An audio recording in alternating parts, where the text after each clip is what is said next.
Malaquías capítulo 3 del 6 al 12. Vamos a leer, así dice la palabra del Señor. Porque yo Jehová no cambio, por estos hijos de Jacob no habéis sido consumidos. Desde los días de vuestros padres os habéis apartado de mis leyes y no los guardasteis. Volveos a mí y yo me volveré a vosotros, ha dicho Jehová de los ejércitos. Mas dijisteis, ¿en qué nos volveremos? ¿Robará el hombre a Dios? Pues vosotros me habéis robado, dijisteis. ¿En qué te hemos robado? En vuestros diezmos y ofrendas. Maldito soy con maldición, porque vosotros, la nación toda, me habéis robado. Traed todos los diezmos al alfolí, y hay alimento en mi casa, y probadme ahora en esto, dice Jehová de los ejércitos. Si no os abriré las ventanas de los cielos, y derramaré sobre vosotros bendición hasta que sobreabunde. Reprenderé también por vosotros al devorador, y no os destruirá el fruto de la tierra, ni vuestra vid en el campo será estéril, dice Jehová de los ejércitos. Haced, y todas las naciones os dirán, bienaventurados, porque seréis tierra deseable, dice Jehová de los ejércitos. Vamos a orar, hermanos. Señor Dios Todopoderoso, nos presentamos ante ti, reconociendo nuestra capacidad para entender y asimilar las Escrituras. Por eso rogamos que tu Espíritu Santo nos esté iluminando, nos esté guiando en este momento para poder comprender y asimilar en nuestros corazones la palabra que tú quieres comunicarnos. Te lo pido, Padre, en el nombre de nuestro Señor Jesucristo. Amén. Vamos a hacer un breve contexto de lo que hemos visto la semana anterior.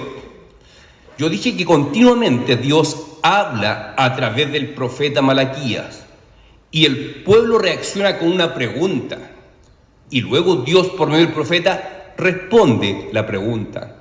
La semana pasada vimos cómo a comienzo del capítulo 3 Dios por medio del profeta Malaquías dice: este pueblo me tiene cansado, estoy fastidiado de este pueblo, ya no soporto más a este pueblo. ¿Y cuál fue la respuesta del pueblo? ¿En qué te hemos cansado? ¿Por qué te tenemos cansado, Señor? Y la respuesta de Dios fue: este pueblo me tiene cansado porque me acusa de ser injusto. Me dice que yo bendigo a los impíos y a ellos que son mi pueblo yo no los bendigo. Esa actitud me tiene cansado, dice Dios. Entonces hicimos la reflexión, que nos analicemos a nosotros mismos. ¿Será que nosotros también caemos en lo mismo? Decir, parece que no me sirve de nada ser cristiano. Estoy en crisis continuamente y veo a mis vecinos que no temen a Dios, no son cristianos, no van a la iglesia, nada, y sin embargo les va bien, son bendecidos.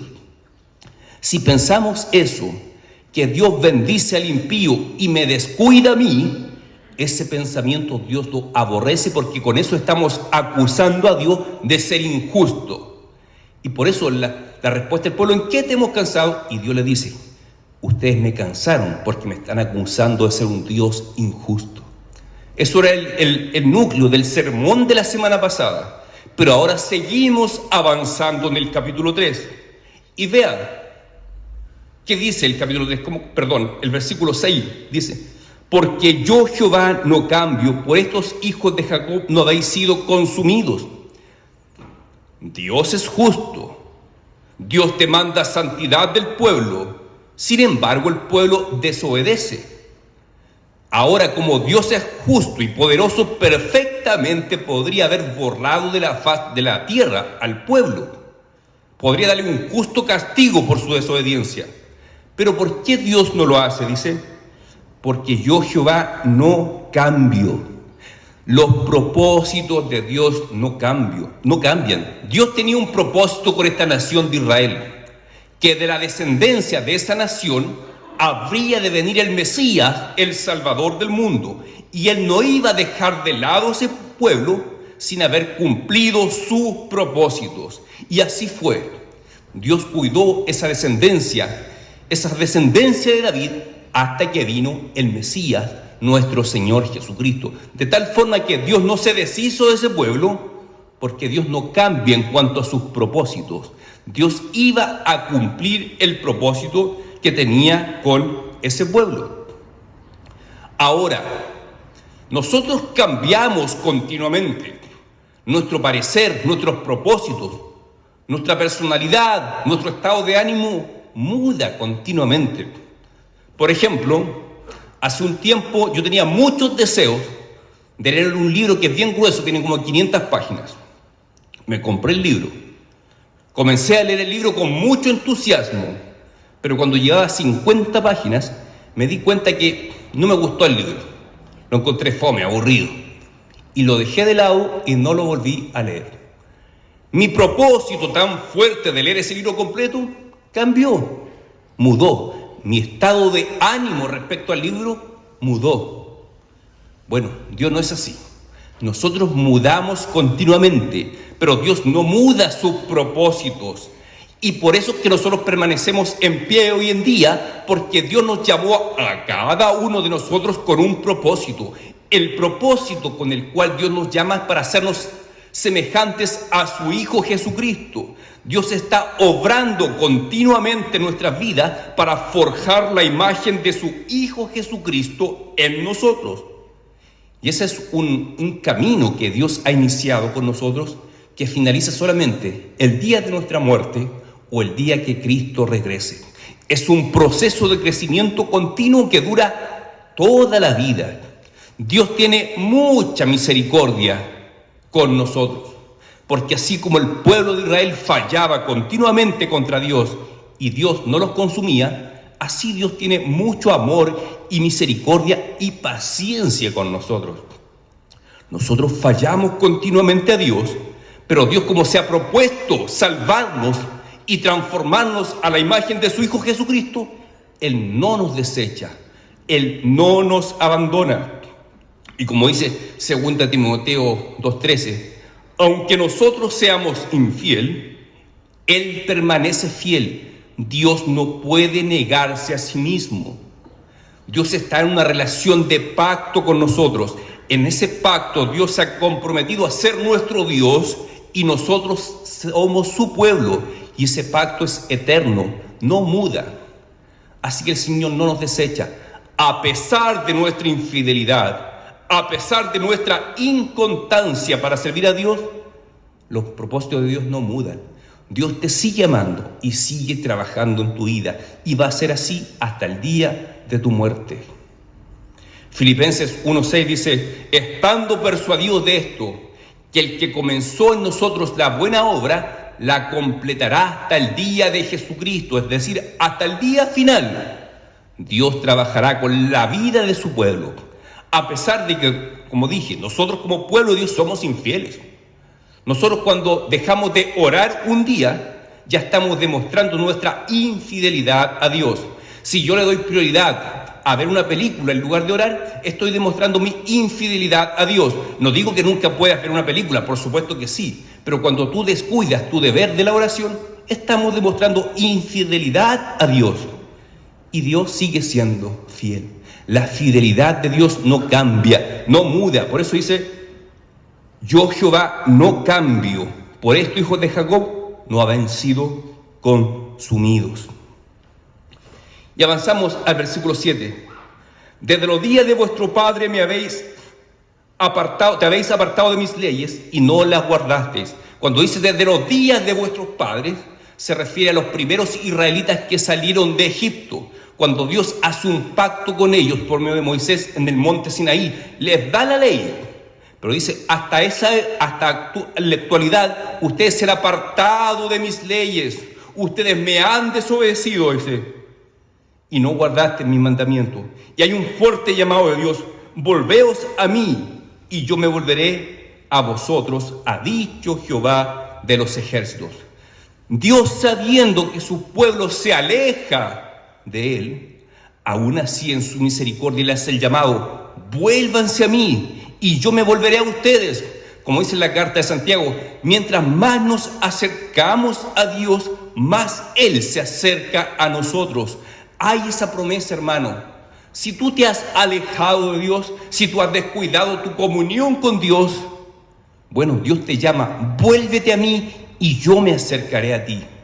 hay esa promesa, que todo aquel que busca a Dios, ciertamente le hallará. Porque Dios anhela que nos volvamos a Él. Dios anhela que le busquemos en oración por medio de las palabras, de las Escrituras. Dios se agrada de eso, nosotros, y Él está dispuesto a acercarse a nosotros. Cuando ve que nosotros le buscamos, Él se deleita en darse a conocer a nosotros, en estar cercano a nosotros. Es un deleite para Dios estar cerca de su pueblo. Pero nosotros tenemos que volvernos al Señor, buscar al Señor, no cansarnos de eso. Si hemos sido infieles, bueno, busquemos, volvamos de corazón al Señor, confesemos nuestros pecados, arrepintamos, nos pidamos perdón al Señor y pidamos su ayuda para seguir creciendo en santidad. Y luego dice, me dijiste, ¿en qué hemos de volvernos? Aquí hay como una respuesta hipócrita del pueblo, diciendo, ¿por qué tenemos que volvernos a ti?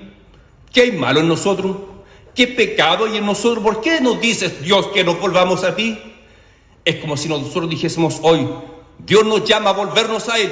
Y nosotros nos preguntamos, ¿y por qué Dios me llama a que me vuelva a Él?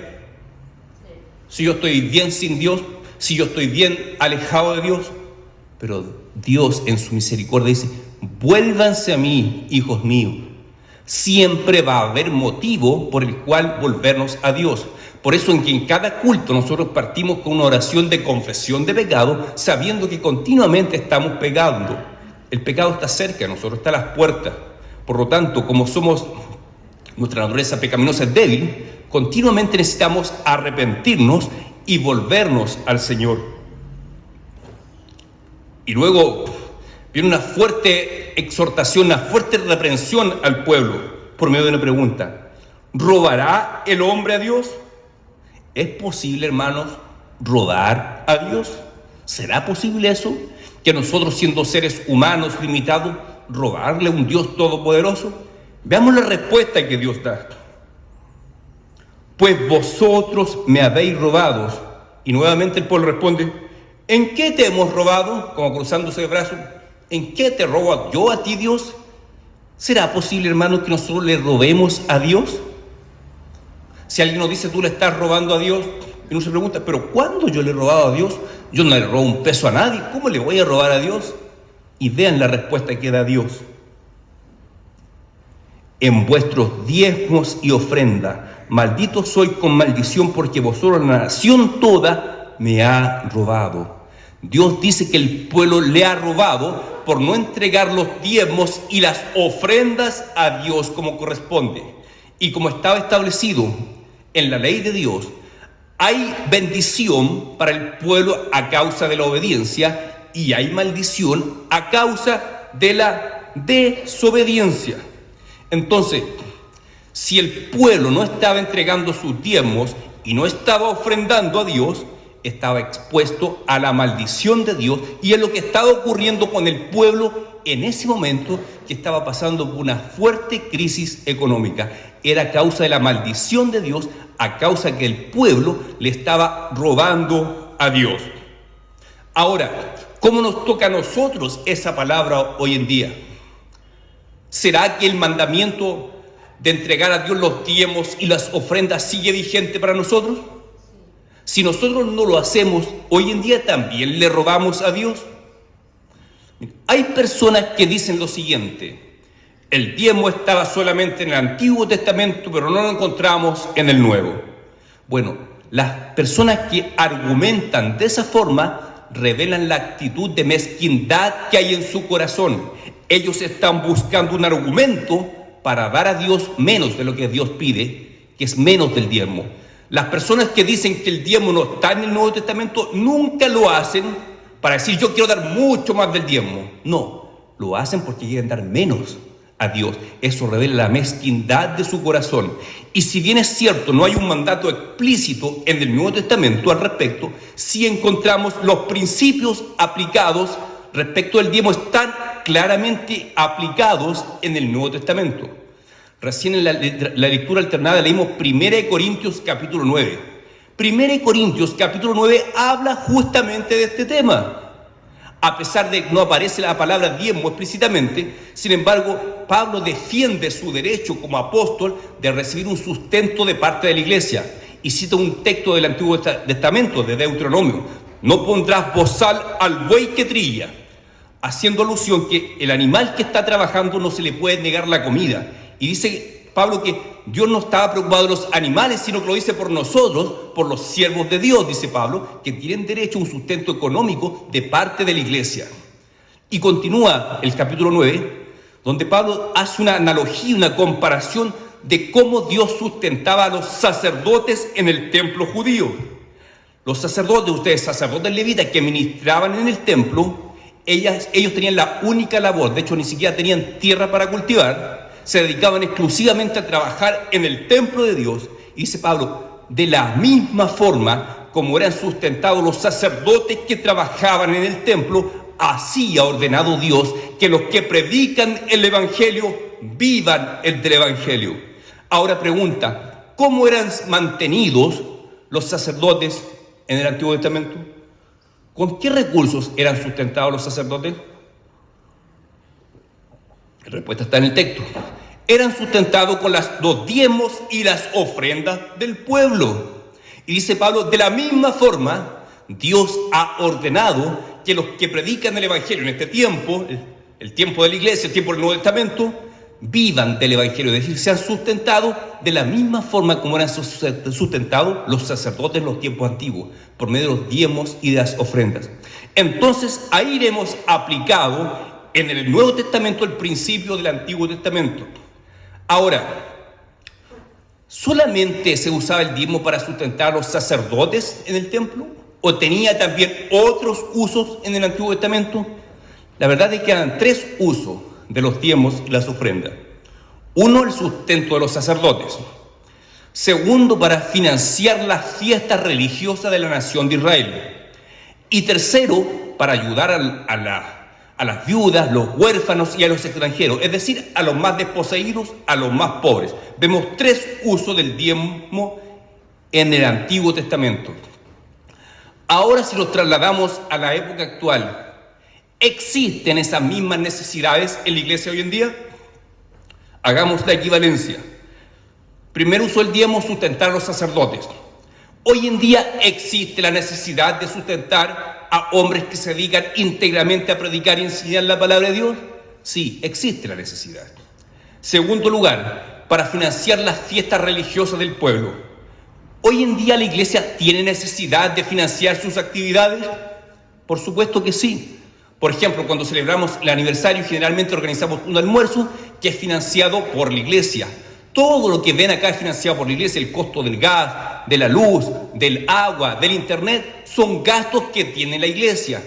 Nosotros no pagamos arriendo, gracias a Dios. Hay iglesias que sí pagan arriendo. De tal forma que como el pueblo antiguamente financiaba con los diezmos y ofrendas las actividades de la nación en torno a la adoración, también hoy en día la iglesia necesita financiar un montón de gastos. Y en tercer lugar, se utilizaban para ayudar a los más pobres, a la viuda, al huérfano, al extranjero, al necesitado.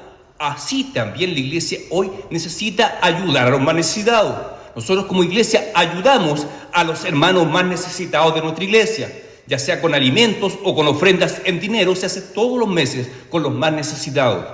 Pregunta, ¿de dónde salen esos recursos para financiar los gastos de la iglesia, para ayudar a los hermanos más pobres y con más necesidades? ¿De dónde salen esos recursos? Bueno, de los diezmos y ofrendas que todos entregamos a la iglesia.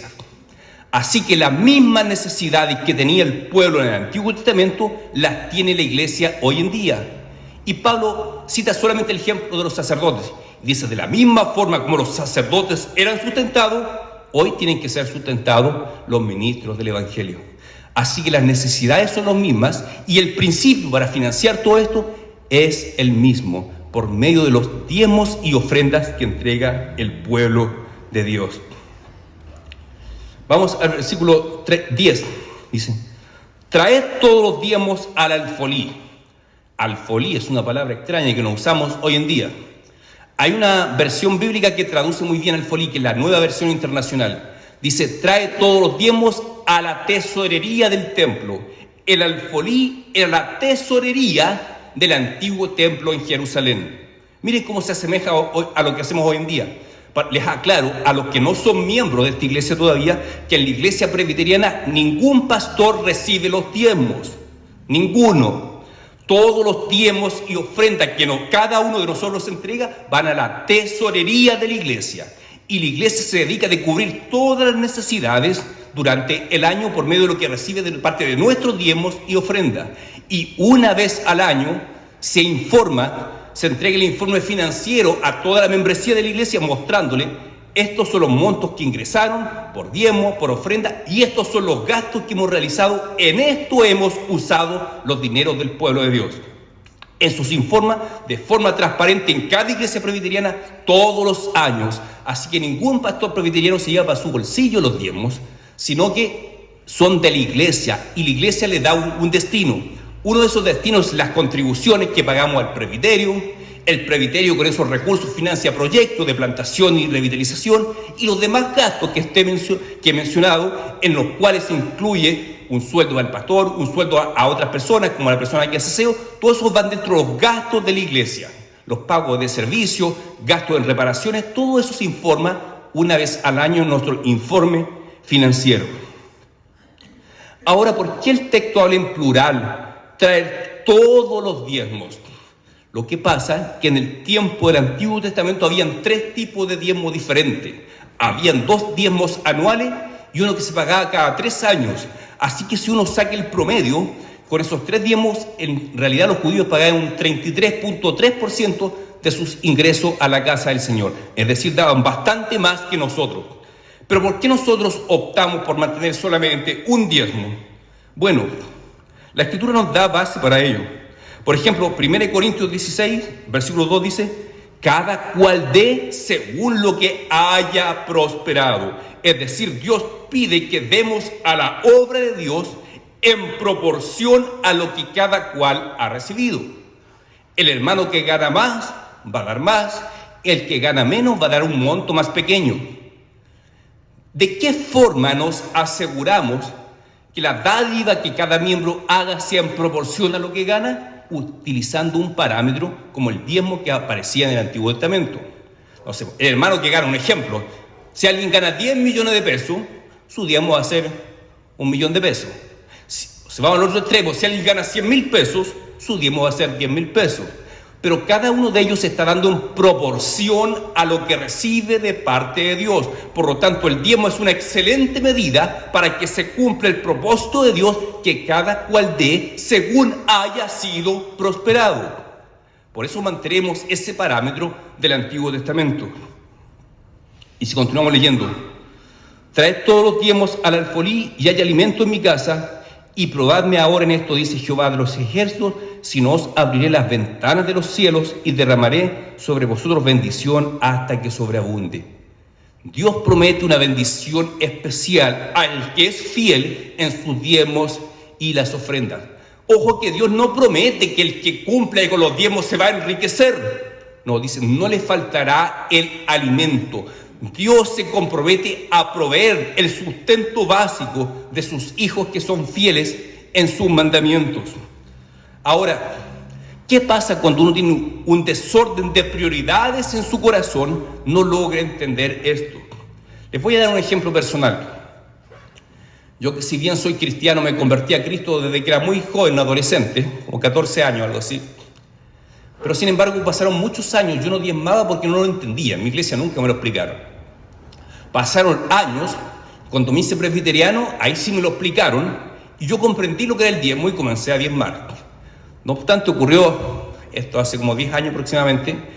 Yo estaba pagando una deuda que tenía en el banco, que era una deuda grande, y un mes yo dije: tengo mucho gasto este mes, si doy mi diezmo no voy a llegar a fin de mes, voy a pagar la deuda, mis gastos en locomoción, en alimentación, pero si doy el diezmo no llego a fin de mes. Entonces, ese mes no entregué mi diezmo, porque yo estoy muy corto, no voy a entregar mi diezmo al Señor. Perfecto, no entregué mi diezmo, llegué a fin de mes y me despidieron del trabajo. Y me quedé sin nada, me quedé sin trabajo. Y me costó encontrar trabajo de nuevo, tuve 6 meses sin trabajo, lo pasé realmente mal. Eso por causa de no entender que la primera prioridad en mi corazón debiera ser entregar a Dios lo que corresponde y luego preocuparme de mis gastos y mis necesidades. Cuando yo le doy prioridad a Dios, Dios se encarga de suplir lo restante. Amén. Así que no nos pase lo mismo. Cuando uno tiene su presupuesto, su sueldo y comienza a asignar recursos a los distintos gastos y al final, por si me sobra, le doy los diezmos al Señor, eso es alterar las prioridades. Eso evidencia que no tenemos a Dios en primer lugar. El diezmo, hermanos, es un acto de adoración a Dios. Es reconocer que nuestro Dios es soberano, incluso sobre mis finanzas, incluso sobre mi bolsillo. Cuando yo entrego mi diezmo a Dios, estoy reconociendo: Señor, tú eres dueño de mi economía, tú eres dueño y eres poderoso para proveerme todo lo que yo necesite. Pero si tenemos las prioridades alternadas, como me pasó a mí, que agradezco a Dios que me pasara eso, que estuviera 6 meses sin trabajo, porque no se me olvidó más la lección. O sea, ¿de qué forma Dios te enseña? Justamente haciéndote pasar pruebas difíciles. Yo lo pasé mal, 6 meses sin trabajo, cualquiera lo pasa mal. Así que a mí no se me olvidó la lección.